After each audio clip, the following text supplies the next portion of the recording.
I knew my 2026 sales were going to be down because I pulled back from my reselling business and I spent a lot more time focusing on growing my YouTube channel. But here's the interesting part. What did sell is telling me exactly the direction I need to go into for 2026. So let's talk about it today. What worked? What didn't work? And what rules am I implementing to get back to those pre-pandemic numbers in a reselling business that looks completely different?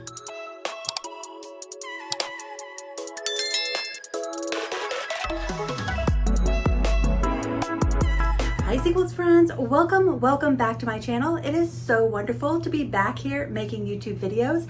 I took a little time off, a little more than I anticipated, just overwhelmed with fourth quarter and holiday and spending time with family and all that stuff kind of took over my life for a bit. But I'm back now and happy to be making some new videos, and I have a lot of new fun things in store for this channel. If this is your first time here, welcome. My name is Heather and I'm a part-time reseller, and I love to share my part-time reselling journey here with you on YouTube. A little bit of context. As I said in the beginning, my 2026 sales are down. No surprise there. I track them monthly, so I knew, and I also know how much effort I've been putting into my reselling business this year. Overall, I made about 10K. Now that's 30% less than I had made the last couple of years. And in reality, I would like to get those numbers back up in 2026. And we're gonna talk a little bit more about how I'm gonna do that in this video. Pat myself on the back a little bit. My average sale price has stayed relatively the same. And I'm happy to say I still have a pretty relatively healthy margin. What was really great about analyzing my sales this year is the things that worked in my reselling business, man, did they work. But on the flip side, the things that stunk, oh my God, did they stink. So while that yin yang is extreme, on the positive side, it really makes it clear cut, black and white, the direction I need to take my reselling business in for 2026. So let's talk about that, starting with my best performing categories. If you ask me what my top category is, I would say it would definitely be some sort of fashion item, as I consider myself a clothing reseller. I couldn't be any further wrong. My top selling category for 2025 was actually home. And as I talk about this, I'm gonna share with you a few of my very best top selling home items and what they sold for. Now, when I'm looking for home items, I'm not typically going down the home decor aisles. Instead, I'm focusing my time on the linens, whether it's table linens, bedding, or my personal favorite, curtains, as well as fabric yardage. These are items that are typically priced lower at the thrift store. They seem to be overlooked by many another reseller, and you can find them in the bins, all at a really low buy-in price. And I have to tell you, if you know what you're looking for, they can sell for a decent amount. My second best performing category for 2025 was men's and women's coats and jackets. And I have to tell you guys, I'm a little proud of myself on this one because I have actually paid up for quite a few of these items I'm going to show you here, and it paid off. And that is a good reminder, if you happen to be, like me, a certified cheapskate. I will admit it, I have no problem admitting it, and I don't ever want to pay more than like $5 for anything at the thrift store, but paying up for quality coats really does pay off in both men's and women's, and it is definitely a category that I'm going to probably continue to pick up year round, with a goal of really pushing them out the door in third and fourth quarter. Category number 3, I would not have ever guessed would be a top tier category, and I really have to thank my partner Brent on this one. If it wasn't for Brent coming thrifting with me, the majority of the times I go thrifting, I would not spend as much time as I do over in the men's department, and men's tops is my third best selling category. I don't know a lot about men's brands, but I just tend to pick up things based on uniqueness, vintage, and quality. And in reality, I should spend some of 2026 deep diving a bit more into men's brands, but until then, I will continue to pick up what I'm finding in my area. And I have to admit that some of those items that you just saw were not even my pickups, they were Brent's pickups. and it really chaps me because we have a little bit of a competition going, and he totally stole the men's tops category. Now my fourth category is shoes, and I am a little surprised that this one managed to make its way up to the top 5 because I always feel like I don't find a lot of shoes in my area. If you're new here, I live in Asheville, North Carolina. It is a small mountain town in Western North Carolina, and I would call it a small reseller's paradise. There are no shortage of resellers here. There is a vintage pop-up going on every weekend, and there are tons of competition when you are out in the thrift stores with resellers, and shoes seem to be the most picked over category. But I've still managed to find some things, as well as supplementing a lot with mystery boxes. So shoes are definitely a category that continues to work for me, and I'm gonna have to get creative about how I'm gonna source them, and we'll talk about that a little bit more in the next segment. Number 5 is a category that I admittedly have been sleeping on the last couple of quarters, and that is dresses. I tend to go to my size of dresses and look through everything because I personally love dresses, but I've been sleeping on looking through the whole aisles of dresses, and this is my motivation to get back to going through every single one. I have a lot of luck thrifting dresses in my area, and I'm also lucky enough to find some really good brand names and even a ton of vintage stuff, which moves for me extremely well and out the door at a higher ASP. If you've come here for these end of the year videos and you love to hear what worked, then you probably also love to hear what didn't work. And here are 3 categories I am moving away from for 2026. Number 1 is jewelry. Been there, done that, and it just isn't moving like it used to, so I am moving away from it. Number 2, kids. Do I have any business being in the kids business? Absolutely not. I don't have kids, and I don't even go to the kids section when I am out thrifting. I find all of my kids stuff in the bins, and it's hard to have a kids business when you don't have a kids business, and just putting a sprinkling in my shop, it really gets lost in the SEO, and I really just don't think it's worth my time. Third thing I'm walking away from is electronics. I barely pick up electronics at all, and mostly the only things that I sell happen to be out of my own home, which I will continue to sell as I update electronics and tech and stuff. But in reality, it's just not an area I enjoy going to in the thrift store, and I don't enjoy testing products and making sure that they work, nor researching them. Also, there are a couple categories that I am going to end up de-emphasizing in the new year, and that's not because these categories don't sell. In fact, the first one is one of my top 5s, but it is a sourcing dilemma. The number 1 is shoes. As I said, shoes are extremely picked over in my area. I do find a pair here and there. I just picked up some really cool Vibrams. Thanks again to Brent for picking them out, which have a fantastic resale value. So I do find things here and there, but I don't find a lot. And in the past, I've been using mystery boxes, Jomar, ThreadUp, whatever mystery box is on vogue at the moment. And I have figured out through thorough analysis that mystery boxes just aren't worth it for me. Sure, I will get like one spectacular item in the box, but the remainder of the items will all be lesser value. A lot of times sell for under $25.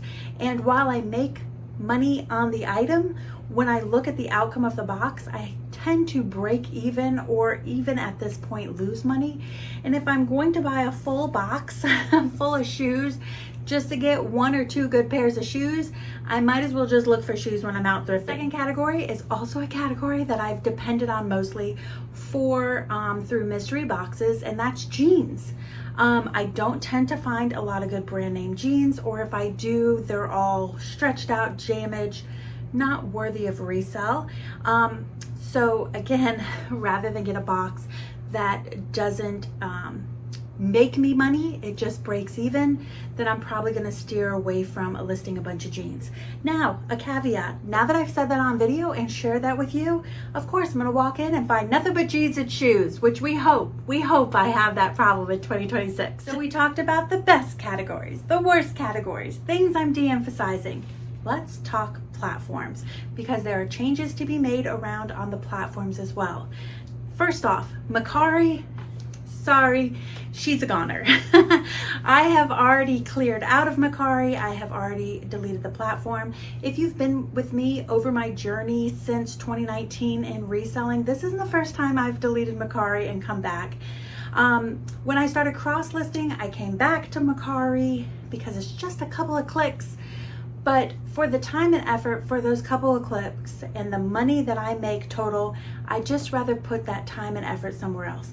If you're a full-timer, you may feel different about that. But as a part-timer, I like to put as little effort as I can and get the most reward. One goes, one comes in, and I've been experimenting with Depop over fourth quarter, and that is another platform that I've been on and I walked away from, and I'm dabbling in it again. I know they are pushing the platform a lot across socials, and I've had some selling, some things are moving on that platform. It's definitely not a huge contender, but I'd like to at least experiment with it to see if it earns its spot in 2026.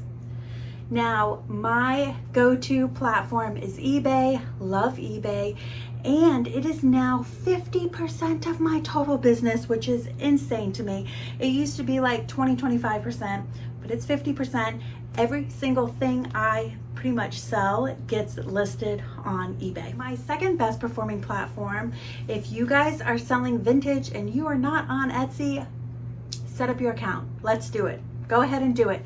Etsy is bringing in about 25% of my total sales. Now, I offer free shipping on Etsy to stimulate the algorithm, and it is still my highest average sale price platform. So the vintage customer on Etsy really appreciates quality, well cared for vintage, and they are willing to pay the price. And you may have noticed that I did not mention a platform that is a reseller favorite, and that is Poshmark. Oh, the love-hate relationship I have with Poshmark right now. Poshmark used to be my #1 platform. For the last couple of years, it's steadily declined, and it is at the point now where it is fighting for its life. It is at the Mercari point. It needs to prove its worth over 2026 for me to be willing to go forward with it. Now, having said that, I'm gonna make a few changes on how I list on Poshmark. So because I tend to only sell things through offers and through discounted shipping or through bundles, if it's worth less out the door than $30 or $35, it's not even going on the platform. I'm not even wasting my time with it. The thing is, I'm testing a few new Poshmark automation. No matter how you feel about automation, it's something I've always used on Poshmark because I am anti-social, anti-social media, and I do not love to share or any of the aspects that need to be done on the regular, just monotonous work. So I've always used automation. I'm testing a few more automation things this year to see if that will help get my eyes seen on Poshmark, in addition to the regular things, just listing quality pictures, listing what I think is gonna sell on the platform. That's a big thing. I'm not cross-listing everything over there, just if I think it's the Poshmark customer. And then we're gonna be able to tell at the end of 2026 whether the platform is still viable. Now, the last thing I need to talk about is the resale market. It's changing. I touched on this on a few videos this past fall, and I feel like it's important to reiterate when you're going into a 2026 video. A lot of people will watch this video to help get motivation for their own reselling business or a newbie reseller, and I think it does a disservice to the reselling community to not mention that the reselling atmosphere is changing. As the economy changes, more people are going to get into reselling as a side hustle. It's an easy thing for people who like to buy things to try to sell things. The other thing is, as the economy changes, more people would not consider themselves resellers, but will be reselling things out of their closet. And you're gonna be in competition with them as a reseller. So somebody may wanna just get $200 for everything in their closet, even though as a reseller, you know it may be worth $400 and you're gonna be competing with them. So it's nothing's wrong with it, not poo-pooing on anybody, just something to be conscious of as a shift in the reselling market. And then lastly, the consumer is different. I touched on this a lot in my How Goodwills Are Changing video. The consumer is so different, the thrifting consumer. I have been a thrifter my entire life. I know the people that I've been thrifting with. It's either fringe people, alternative people, people with a lesser income, or just good old-fashioned frugal cheapskates. The market is shifting. I am seeing a lot different clientele when I am out thrifting, and that is more people who used to shop at the mall, they used to shop at Kohl's, they used to shop at outlets or TJ Maxx, who are now in the thrift store. This is so much true that the thrift stores are changing themselves, and that's why I talked about this in my Goodwill video. Goodwill is starting to look more like a TJ Maxx and cater to that customer. That's why you see those higher price points, and people aren't balking an eye at it because it's still a good price to what they would pay if they buy it new. Now, that doesn't mean you're not going to be able to find good stuff. Lord knows consumerism is in full force in America, and there is more than enough for everybody to have and to pick through and to resell. But what it does mean is there is a new client for thrift. And if you want to target that client, then I would suggest knowing some brands. And if you don't know brands or don't have any luck finding brands in your area, know quality. Find things that are good quality, good materials, cotton, wool, silk, and are made to last so that that person can either have them in the closet for years to come, or they can resell them and make it a little profit on their own. If you're looking at your 2025 numbers and you feel like reselling is getting harder for you, it's not because reselling is dead, it's just because reselling is changing. Max has come in to say hi. Thank you guys so much for watching. I would love to hear from you. So drop below the one biggest thing that you are changing when it comes to your reselling business for 2026. Thank you guys so much for watching. I really do appreciate it. And I'll see you next time with some more reselling content. And as I love to say here at Sequels, don't forget the remake. It can outshine the original. Have a great one, guys. Bye.